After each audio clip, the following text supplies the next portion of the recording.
आज हम बात करेंगे एक ऐसे सेंस ऑर्गन की जो चुपचाप अपना काम करता है, पर अगर ये काम करना बंद कर दे तो आपकी मनपसंद डिश का मजा भी आधा रह जाता है। हाँ, आज का हमारा टॉपिक है नोज और हमारा सेंस ऑफ स्मेल। साइंस की भाषा में सेंस ऑफ स्मेल को हम ओल्फैक्शन कहते हैं। यूपीपीएससी और बाकी एग्जाम्स के लिए ये टर्म याद रखिएगा। तो चलिए इस कॉन्सेप्ट को बिल्कुल बेसिक से स्टेप बाय स्टेप समझते हैं।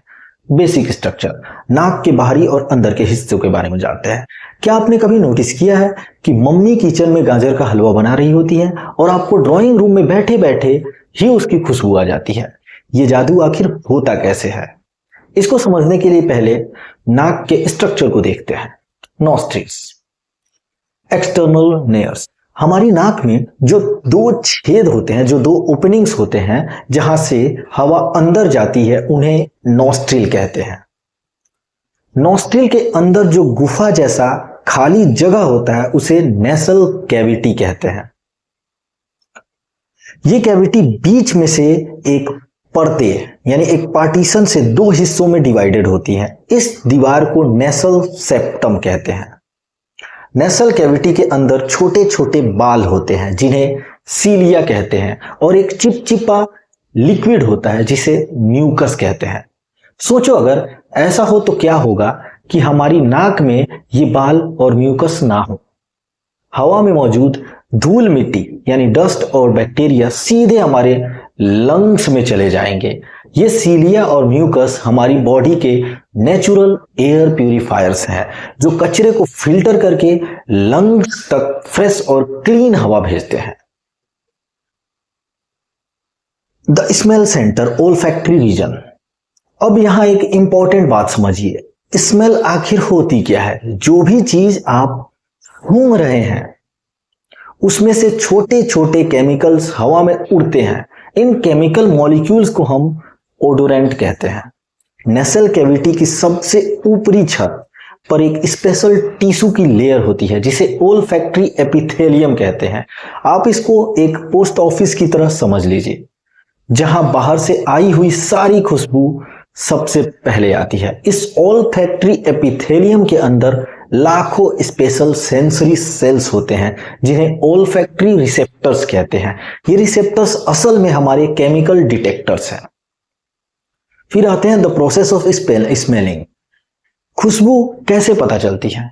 आइए अब इस पूरी प्रोसेस को एकदम क्रोनोलॉजिकल ऑर्डर में देखते हैं कि एक्चुअल में स्मेलिंग होती कैसे है। एयर एंट्री की बात करते हैं। सबसे पहले खुशबू वाले केमिकल्स हवा के साथ हमारे नॉस्ट्रिल के थ्रू नेसल कैविटी में एंटर करते हैं। फिर ये डिसॉल्व होते हैं, डिसॉल्विंग इन म्यूकस। ये सबसे क्रिटिकल स्टेप होता है। ये केमिकल्स सीधे काम नहीं करते, इन्हें पहले इस चिपचिपे लिक्विड यानी म्यूकस में घुलना होता है, डिसॉल्व होना पड़ता है। बिना लिक्विड में डिसॉल्व हुए आपको कोई स्मेल नहीं आ सकती।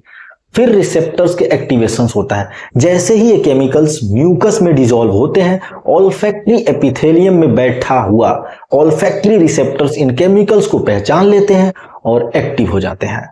फिर सिग्नल्स का कन्वर्जेंस। ये रिसेप्टर्स इन केमिकल्स की इंफॉर्मेशंस को तुरंत इलेक्ट्रिकल सिग्नल्स में बदल देते हैं। फिर होती है ब्रेन प्रोसेसिंग। ये इलेक्ट्रिकल सिग्नल्स एक स्पेशल नस जिसे ओल्फैक्टरी नर्व कहते हैं, एक स्पेशल नस जिसे ओल्फैक्टरी नर्व कहते हैं, उसके जरिए हमारे ब्रेन के एक स्पेसिफिक हिस्से में जाता है। इस हिस्से को ओल्फैक्टरी बल्ब कहते हैं। ब्रेन तुरंत इन सिग्नल्स को डिकोड करता है और आपको रियलाइज होता है, आहा, ये तो हलवे की खुशबू है। एग्जाम रेलिवेंट फैक्ट्स और रियल लाइफ कनेक्शंस के बारे में बात करते हैं। अब कुछ ऐसे कॉन्सेप्ट देखते हैं जो कॉम्पिटिटिव एग्जाम्स जैसे कि यूपीपीएससी और डेली लाइफ के लिए बहुत जरूरी है। पहला यह है कि जुकाम में टेस्ट क्यों नहीं आता? टेस्ट ना आने को एनोस्मिया भी कहते हैं। तो जुकाम जब होता है तो टेस्ट क्यों नहीं आता? क्या आपने कभी नोटिस किया है कि जब हमें सर्दी जुकाम होता है तो खाना फीका लगता है? ऐसा इसलिए क्योंकि हमारा टेस्ट और स्मेल आपस में बहुत ही डीपली कनेक्टेड है। खाने का लगभग 80% टेस्ट असल में उसकी स्मेल पर डिपेंड करती है। जुकाम के वक्त नाक में म्यूकस बहुत ज्यादा बन जाता है। जिससे ओडोरेंट केमिकल्स उन रिसेप्टर्स तक पहुंच ही नहीं पाते। सेंस ऑफ स्मेल की इस टेम्पररी लॉस को मेडिकल टर्म्स में हम कहते हैं एनोस्मिया। ऑल्फैक्टरी फटीग यानी स्मेल की आदत पड़ जाना। आपने महसूस किया होगा कि जब आप खुद पर परफ्यूम लगाते हैं तो 10 से 15 मिनट बाद आपको अपने ही परफ्यूम की खुशबू आनी बंद हो जाती है, जबकि दूसरों को आती है। इसको ओल्फैक्टरी अडेप्टेशन या ओल्फैक्टरी फटीग कहते हैं।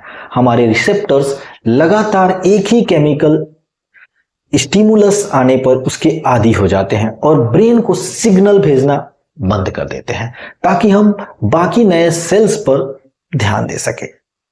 अब आते हैं मेमोरी एंड स्मेल पर।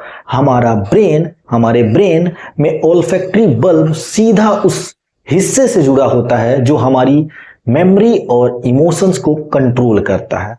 इसलिए किसी खास मिट्टी की खुशबू या किसी पुराने परफ्यूम को सूंघ कर आपको अचानक अपने बचपन या पुराने दोस्तों की याद आ जाती है।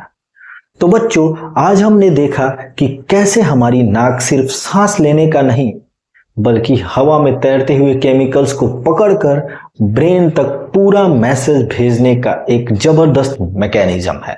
लेकिन जैसे मैंने अभी बताया कि खाने का असली मजा अकेले नाक नहीं ले सकता, उसको अपने उस पार्टनर की जरूरत होती है जो उसको स्वाद बताए। और वो स्पेशल पार्टनर कौन है? हाँ, हमारी जीभ। तो बस इस जोश को बनाए रखिए। अगले लेक्चर में हम अपना अगला सेंस ऑर्गन शुरू करेंगे और देखेंगे कि टंग स्वाद का ये खेल कैसे खेलती है। चलिए मिलते हैं अगले लेक्चर में।